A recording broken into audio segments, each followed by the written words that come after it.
Cancer is the second leading cause of death in the U.S., but some groups experience higher rates than others. Minority groups are particularly vulnerable to cancer risk, and lack of awareness can prevent timely solutions. This is National Minority Cancer Awareness Month, and we are shining a light on the issue and what can be done about it. Joining us to explain is Beverly Hills Cancer Center's Dr. Ari Gabayan. Good morning. Thank you so much for being on with us. Good morning. Thank you for having me. Appreciate to have your expertise as an oncologist. So talk to us about what are some of the groups at a higher risk for cancer? There are several groups at higher risk for cancer.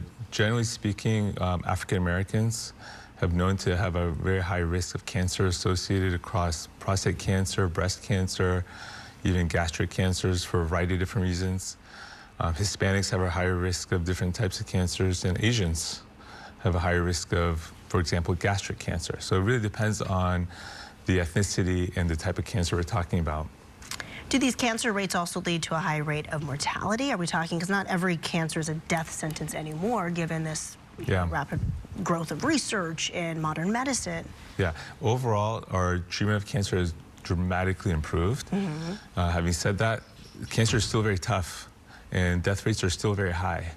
And we are doing better at treating it, but different ethnic groups, even though they're diagnosed less than other ethnic groups, will have a higher mortality because of a variety of different factors. For example, they might be diagnosed less often, but when they're diagnosed, they're more advanced when they're diagnosed. Or when they're diagnosed, they don't have access to health care like other ethnic groups may have access to health care, leading to a higher incidence of death for them. And we do want to get into those healthcare disparities because they are concerning. But first, let's talk about what are some of the factors that lead to higher cancer rates? There's several factors that lead to higher cancer rates. One is genetics is a big one. Our genes are crucial, are very important. But we can only control our genes so much. Right. There are other things that we can control that contribute to the higher cancer risk is diet. That's another very big one. Exercise, access to health care, and screening is a very big one as well. You mentioned genetics. So thinking about that, I'm sitting here as a person of color, right? How do genetics play a part? What can I do? What can our viewers do if they're sitting at home in the same situation about what it is that we are born as? Yeah, well, every person has different genetics. Every ethnic group has predispositions to different genetic factors as well. What we can do is undergo screening studies and be aware of what genetic factors we may be predisposed to and target them and see our doctors and talk about it and do some health screening. So proactivity, also, right? Exactly. And also, for example, modifying your diet, incorporating exercise. These are things that can help offset some of those genetic factors.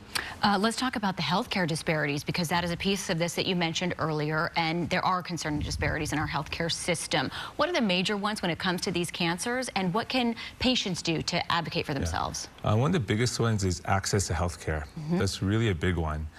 And a lot of people, because of their socioeconomic status and other factors, they're working very hard. They don't have time to go to the doctor, or they don't know where to go.